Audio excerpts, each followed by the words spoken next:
Want to make your villagers actually work for you in LEGO Fortnite? Here's how to assign them jobs step by step.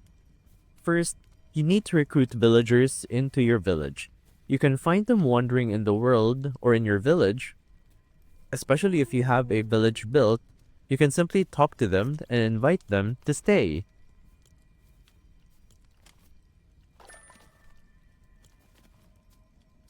Once a villager is part of your village, interact with them.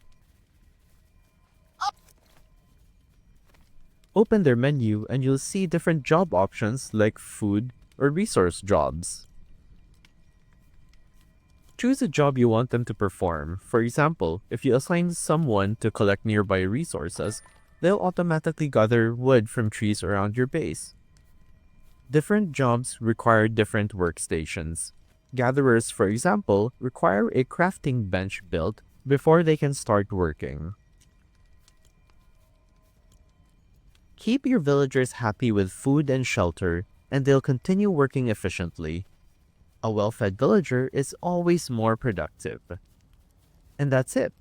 Recruit, assign jobs, and build the right stations to get your village running smoothly. And that's it. Subscribe for more guides.